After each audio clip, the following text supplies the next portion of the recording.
Hello, magandang hapon sa inyo lahat. Meron tayong mga pag-uusapan na news, no, at saka posts. Happy Sunday sa lahat. Umpisa na natin. Itong isa, nakalagay dito. Viral daw. Viral snatching video, personal na alitan lang. Vlogger kinasuhan sa Cebu dahil sa fake news. Yan di ba? Alam mo, makagawa lang ng issue. Kaya yung mga nag-iimbento ng video dyan, ito, tanda nyo, sa Cebu na ha, malapit na yun sa Mindanao, yung mga nag-iimbento ng video yan. Wait nyo lang, di ba? Yung mga critical area dyan. May paalala ang PNP sa publiko. Don't believe everything you see on social media. Ito'y matapos mag-viral ang video ng dalawa umanong petty crimes. Ang detalye sa agenda report ni Francis Folve. Ito ang Facebook post ng blogger na si Jaisel Himuta. Video ng dalawang petty crime with the caption, "Balik kalye na naman ang mga kawatan." Kita ang paghablot ng cellphone sa pasahero ng truck sa upper portion ng screen. Ibang insidente sa isa namang bus sa lower portion. Nag-viral ang video noong July 22. Pero sabi ng PNP, huwag basta maniwala sa ganitong mga post. Kinasuhan na ng Central Visayas Police Office ang blogger dahil sa pag-repost ng video at pagpapakalat umano ng maling impormasyon. Lumabas sa investigasyon ng PNP na ang isang video ay hindi snatching incident, kundi komosyon bunsod ng personal na alitan sa isang bus sa Liloan, Cebu noong May 8. Kinasuhan ng blogger ng paglabag sa Article 154 ng Revised Penal Code o unlawful use of means of publication and unlawful utterances. Ito kasi yung problem, yung pag may pinupush kang narrative. Actually, nagkataon lang na maka-Duterte ito, no? Pero I do believe may iba pang gumagawa niya na hindi lang DDS. 'Di ba? Sometimes, no, pag may gusto kang pasikatin, parang katulad nung ba yung kumalat na fake news naman, yung naalala niyo yung kay Yana Motovlog, yung nakagit-gitan niya, tapos pinagkalat do super yaman daw super yaman nung kanyang nakagit-gitan, yung lalaki, yung magdedemanda sana sa kanya, 'di ba? Kaya lang hindi pala totoo 'yon kasi may kumakalat na video na parang pinipicturean yung bahay. Ito pala yung bahay na nakalaban niya na motovlog, 'di ba? Binibigyan nila ng narrative na na yung para lang ma-hype yung isang bagay. Parang katulad kay FLM before nung panahon ng pandemic.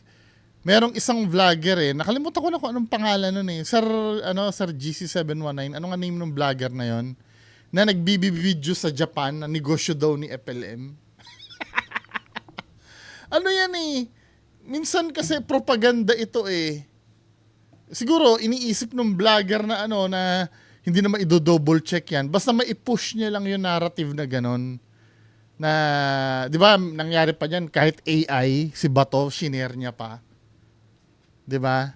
Yung sinabi nung estudyante daw di umano, yung pala AI yung video. Laganap na yan ngayon Kaya talaga, ang number one na gagawin nyo niyan, pag nakapanood kayo ng mga ganyang bagay, tingnan nyo muna kung kanino galing. Kung sa, news outlet, medyo sabagay, news outlet din. Pero mababa ang chance na fake yung nasa news outlet. Sometimes kasi nami-mislead din yung mga yan Ang hindi ko nakakalimutan yung Rappler noon, pinagkalat na yung nagsunog daw sa Resorts World noon ay ISIS. Naalala niyo yung dati? Yung pala, taong lulong lang sa sugal yon. Na yung nagnakaw pa siya ng mga chips, di ba? Naalala niyo yon? Tapos nagsunog siya sa sarili niya sa isang kwarto. Parang kinalat ng Rappler nun parang ISIS daw kasi uso yung ISIS nung araw, 'di ba? Nung panahon nun. nasa sa atin din, no, yung mga nakikinig din, lalo na pag ang number one clue mo diyan, pagka hindi galing sa mapagkakatiwalaang source. Hindi, pwede siguro yung mga nag-viral lang pero walang narrative. Ito kasi may narrative nakalagay dito, balik kalye na naman ang mga kawatan, kailangan natin ng bagong Duterte leader. Parang propaganda kasi ito 'di ba? Kaya napapansin nyo, minsan nabibiktima na rin ako niyan Yung mga video na ganyan, di ba? Nagre-react ako dito minsan. Then may magko-comment sa akin, Sir Bongo, scripted yan, hindi naman totoo yan. Ano yan, kilala ko yan, vlogger din yan. O, di ba? Kaya ang nangyayari, pag may nagva-viral na ganyan, inaabangan ko na muna sa news outlet para mas malaman yung deeper na na story tungkol doon. Kasi nakakadala na talaga ngayon. Lalo na dagdag pa yung AI na yan. Pa-perfect na ng pa-perfect May mga AI videos na hindi mo na inaakalang AI ngayon 'Di ba? Nung mga unang labas niyan, medyo medyo nahalata, medyo shiny ang balat. Pero ngayon yata may AI na almost perfect na So just imagine, plus 5 years siguro, masyadong perfect na, hindi mo na madidetermine yung peke sa hindi, 'di ba? Yun. Ngayon nahuli siya, naman kayong palusot na yun. Kaugnay sa Section 6 ng Republic Act 10175 o Cybercrime Prevention Act of 2012. Sa pahayag ni Central Visayas Police Chief Rodrigo Maranan, hindi nila palalagpasin ang sinumang gumagamit ng social media para magpakalat ng maling impormasyon. Ang dami dyan sa Mindanao. Ba't hindi nyo inaano yan? Yung sila 88, yung mga pinagsasabi niya doon na, magkakaroon ng the big one. Di ba? Tinan mo yung merong isang vlogger na ewan ko ba't di ilang beses na rin ni-report ito. Wala rin pakialam ang YouTube Tinan mo kay Ghost Hunter 88. Yung mga pinagkakalat nito. Sinurpresa daw siya ng duwende sa park. Dumating na ang kinatatakutan ko. Ang sakit ito kay Tatay Digong, may mga traidor pa rin. Nagpo-propaganda to tapos yung kay Jovelyn Galieno na binubuhay niya pa. 'Di ba? Jovelyn, itinuro na ng duwende. 'Di ba? Meron pa sign ng the big one. Nakakakos ng panic itong mga to sa mga hindi nag-iisip. I don't know kung bakit yung pinapalampas yan, pero I'm so sure pag naka-jackpot yan si 88 ng viral na ginawa niya, masasampulan to. 'Di ba? Ang dami niyan. Na nagdudulot ng takot at kalituhan sa publiko. Babala na rin daw ito na may pananagutan ng sinumang gumagawa ng fake news. Kapag napatunayang nagkasala, maaaring makulong ng 6 hanggang 12 taon, bukod pa sa danyos at multa ang blogger. Problema naman kasi dyan, wala rin naman nasasampulan 'Di ba? Ang dami na rin mga vlogger na nangyari. Naalala niyo Tokomi Brothers din. Ngayon, malaya din naman. Hindi naman naparusahan. Doon kung ano nangyari doon, Doon sa... Hinihikayat din ni Maranan ng publiko na maging mapanuri at responsable sa pagbahagi ng impormasyon sa social media at makiisa sa adhikain ng PNP na mapanatili ang kapayapaan at kaayusan sa ating lipunan. Para sa Agenda, Francis Polbe. Saan i-report yan pag may nagkakalat ng fake news?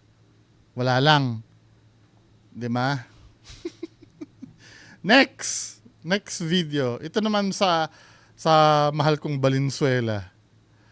'Di ba? Pinuna ng netizen si Mayor West. Kapatid ito ni ni tama ba ako? Gatchalian ito 'Di ba kapatid ito ni Senator Win Gatchalian, tapos ni Sir Rex Gatchalian ng DSWD, 'di ba? Actually, idol ko naman itong mga to eh. Ang ganda nga ng Valenzuela nung sila yung ano eh. Yung kumapit. Gandang-ganda ako sa munisipyo ng Valenzuela talaga. Yung ginawa nila. Pero panoorin natin to. Pinuna ng ilang netizen si Valenzuela Mayor Wes Gatchalian dahil sa pahayag niya na overweight trucks ang dahilan ng lubak-lubak na daan sa lungsod. Banat ng iba, hindi ba korupsyon? Narito ang Diyos ko naman, Sir Wes Gatchalian, ang tagal ko nang nakatira sa Valenzuela.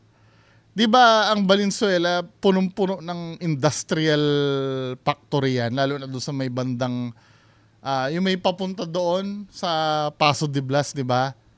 May mga factory ng plastic niyan. Naalala nyo Kentex, yung factory ng tsinelas. Natural, may mga truck dyan eh. Hindi mawawala yung truck dyan. May mga galing pang may kawayan din, may industrial park din doon. Na ba't sisisihin yung yung truck? Para bang hindi obligasyon ng truck na dumaan doon sa daan.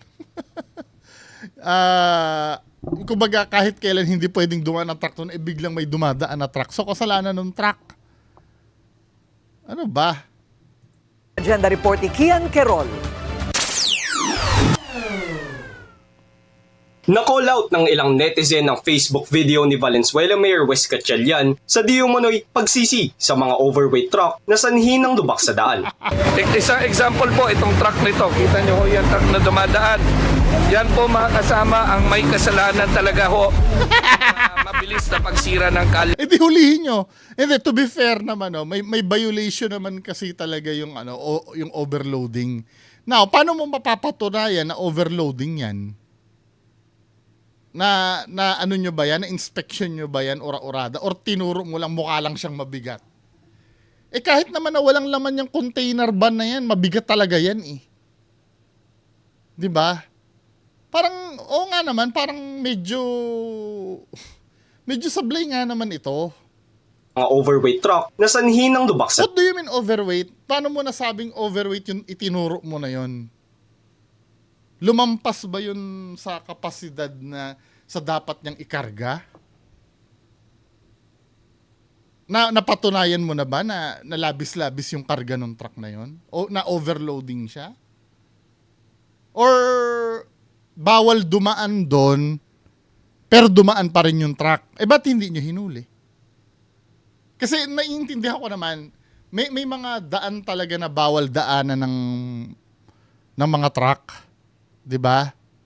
May alternate route sila. Bakit hindi nyo hulihin? Kulit no? sa daan. Isang example po, itong truck nito. Kita nyo ho yan truck na dumadaan. Yan po mga kasama ang may kasalanan talaga ho ng mga mabilis na pagsira ng kalye natin. Yung mga overweight na truck.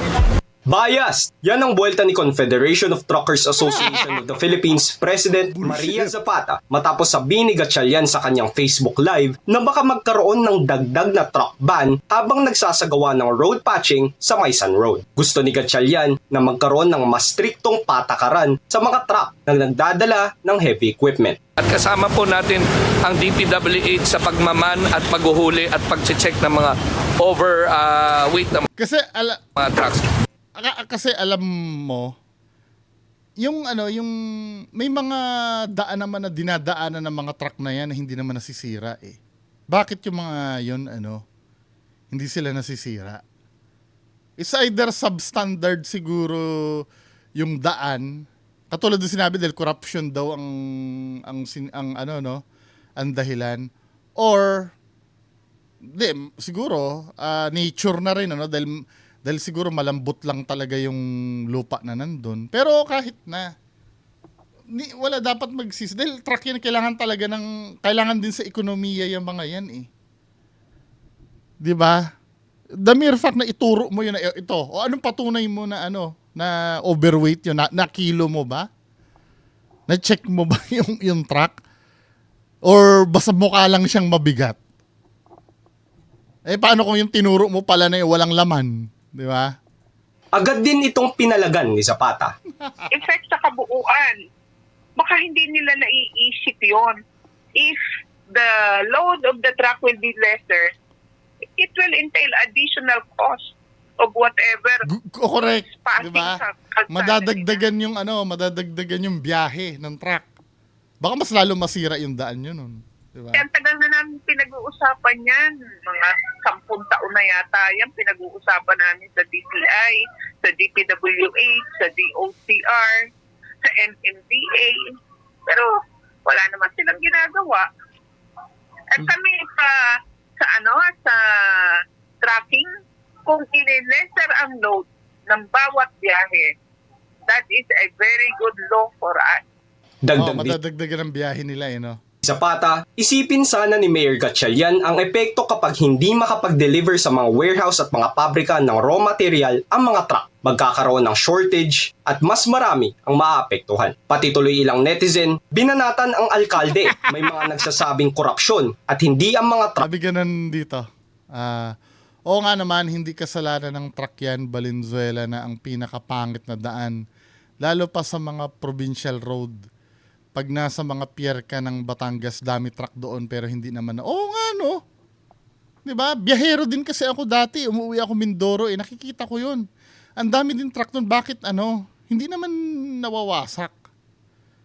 Hindi dahil siguro do sa lambot ng kasi sometimes may factor, may mga engineer diyan calling. Alam ko may engineer na nanonood sa akin diyan may factor ba na kahit pasabihin mo matibay yung semento?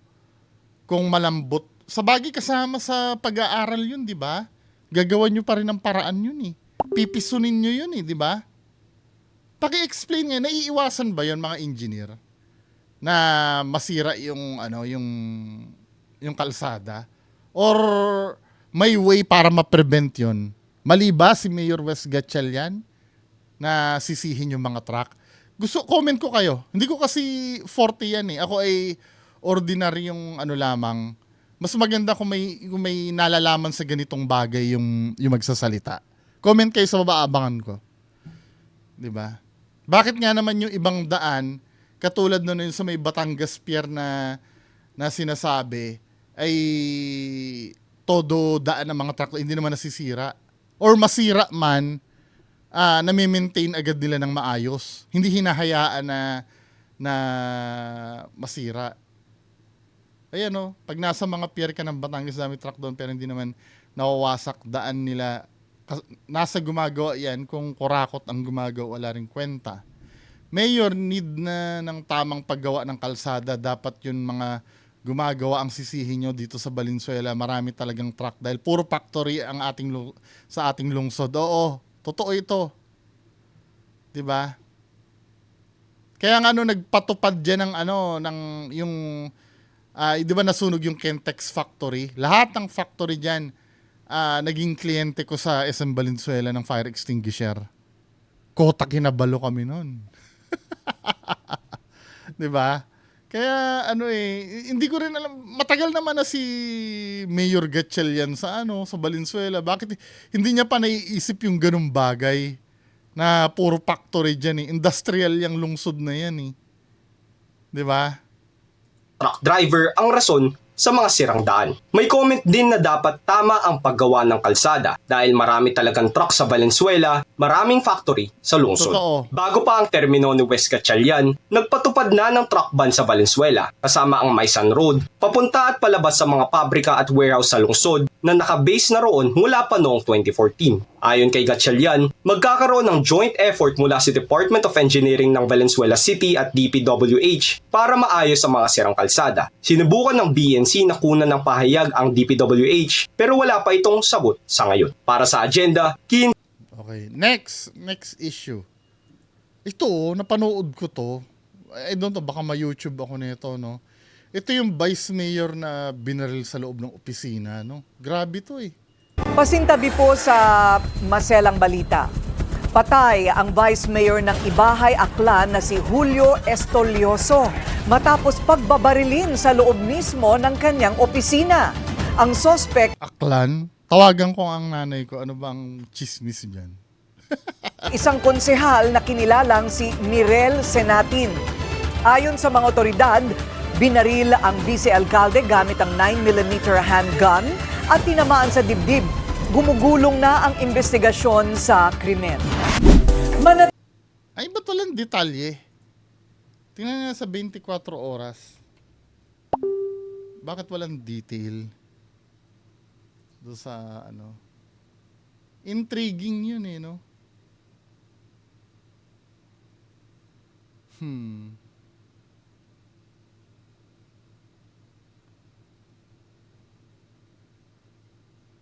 Veinticuatro oras.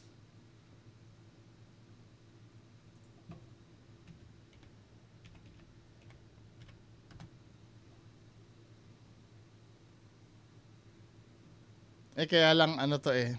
Anyway, proceed na lang tayo sa ibang ano, sa ibang issue.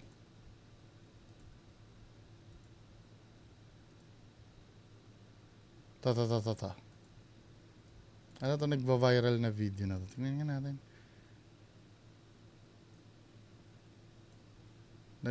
Ano to? Ay sa Pasay. AI sa Pasay.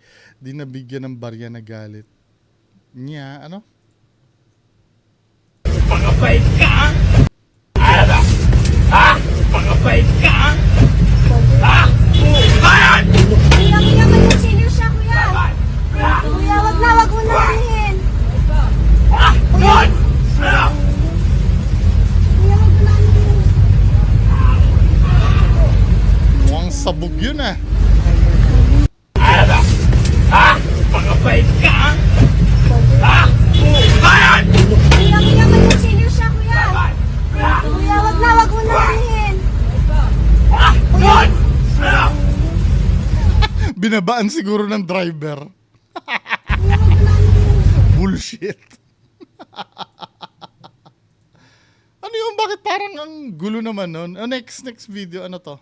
Ito, singit-singit na lang to ah. Oy, Daddy! Daddy! Oo, pero hindi parking kasi yan. Hindi parking yan eh. Kasi kahit saan tayo makarating, sir, kahit saan tayo, sir, makarating, maling-mali yung ginawa nyo. Ayan, diyan kayo nakaparking. Ayan, oh, tas, oh. Mali pa rin yan, sir. Mali pa rin. Isipin nyo palagi yung ibang mga taong nasa paligid nyo. Ha? Ayan, oh. Ayan, nakapark kami ng maayos. Kayo yung nandyan. Kahit saan tayo makarating, mali pa rin kayo. Oh. O nga naman, wag ka ng mga tuwiran, ikaw yung mali. Oh. Kahit saan naman, hindi naman talaga parking ito eh. Hindi naman sa 'di ba? Mukha lang dominante kasi ito si Kuya Kalbo kasi medyo kontrabida dating niya. Pero kung titingnan mo, bad trip naman kasi talaga 'yan. Tsaka ano 'yan eh, ethics na 'yan men eh. Yung halimbawa may nakapark na gano'n, wag mong haharangan ng gano'n dahil paano pag umalis 'yon. Ako lagi kong iniisip 'yan pag magpa-park ako. Lagi kong iniisip 'yan na na may alam mo yon dahil anytime pwedeng umalis yung haharangan ko eh. Kahit pa minsan mismong parking boy yung nagsabi na, oy, dito mag-park. Ako bahala. Hindi pwede. Baka mamaya kumakain ako sa loob ng Jollibee, biglang tawagin yung nang harang dun sa ano niya eh, di ba? Kaya, ewan ko, pero may mga taong ganyan eh, na ipinanganak na tanga talaga. Mas utak mo ang gamitin mo! Mas utak mo ang gamitin mo kasi kahit saan tayo makarating, maling parking ang pinarkingan nyo! Pinaparking daw sila. Eh di siguro, kung may nagpa-park sa'yo, siguro akala siguro saglit lang kayo. Or ano, di ba? Ano sabi sa comments? Napakasimple lang ng problema mo, boy, kung umatras ka na lang ng konti at pinalabas mo na si Kalbo. Tapos ikaw pumalit sa slot niya. Tapos ang kwentuhan, ma-pride ka kasi, boy, ayan, napakain ka tuloy ng tae. Totoo nga naman, ano? 'Di ba?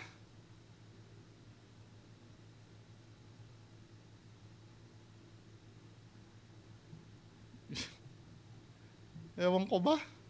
So pag pinakain ka ng tae, kakain ka? Ikaw ang mukhang kakain ng tae! Tama daw yung pinaradahan niya? Sinong hindi magagalit? Tama yung pinaradahan, tingnan nyo nga! Eh kahit saan tayo makarating, oh! Wala eh, ganyan talaga sa Pilipinas eh. Kahit yung mga hinuhuli na walang lisensya, di ba? Makikipag-away pa sa'yo na hindi, dyan lang naman ako eh. Hindi naman kasi yun ang pinag-uusapan eh. Ang pinag-uusapan, nag-drive ka na walang lisensya or wala kang helmet. Hindi, dyan lang. Bawal nga eh. Yun ang sakit din sa ating mga Pinoy minsan eh. Wala tayong magagawa. Kung ganyan lang eh, na tayo, di ba? Last post na to, yung kay Rosana Roses. Ano naman to? Kahit matalino ka, ang unang-unang ang bibitaw sa'yo ay yung kamag-anak mo. Yung mga natulungan mo, akala mo, tutulungan ka nila. No! Kaya dapat maawa ka sa sarili mo. Gumawa ka ng pera dahil pera is dignity. Trabaho is dignity. Pag wala ka pareho niyan, kawawa ka. Partially true, no? Ewan ko, may something na ewan ko, dahil si Rosana Roses ang nagsabi. Pero kung titingnan mo yung sinabi niya, partially true.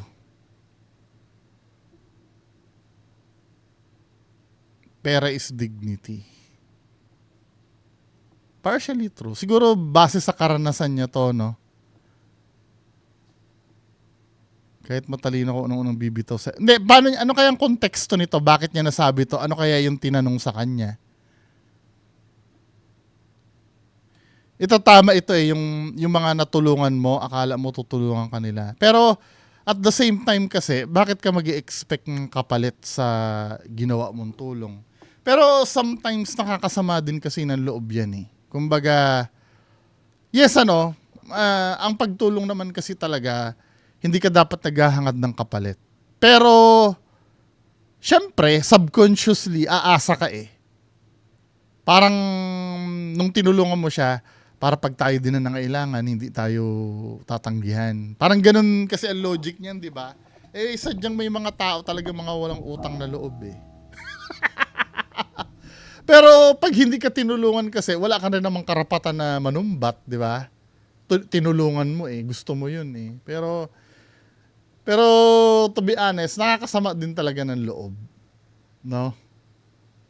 Yung tinulungan mo tapos nung ikaw eh hindi ka natutulungan. Nakakasama din naman ng loob. Pero wala tayong magagawa, men eh. 'Di ba? Ganoon talaga eh. Siguro manggagaling yung kapalit do sa ginawa mong kabutihan galing sa Diyos. Hindi do sa taong tinulungan mo. Kapag may ginawa ka namang positivity, naniniwala naman ako, one way or another, ibabalik ng Diyos sa'yo yan eh. Diba? Kaya wag ka nang malungkot. Wag mo na namnamin kung ikaw man ay dinedma ng mga taong tinulungan mo before. Meron pa ba tayong, meron pa ba tayong pag-uusapan dito? Oh, last na nga to. Para sulitin na natin, porke pulis daw mayabang, ano ba to? Oo nga, pulis nga.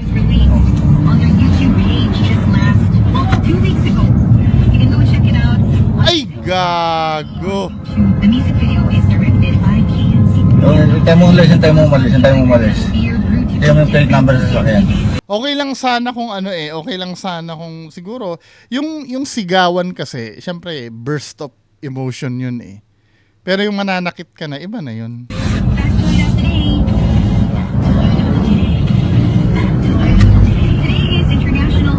Hindi naman nabasa yung plate number. Huli ka, boy. Kawawaan ang Kuya Mano. Binalikan pa oh. Ayan, lahat mahuli kayo. Wala eh. Police is power. Wala kayong magagawa niyan. Police is power. until ang sa sample dyan, mas mataas sa kanya. Anyway, mga kababayan ko, yan lang po ang pag-uusapan natin ngayon. Magandang hapon sa inyong lahat. Bye-bye.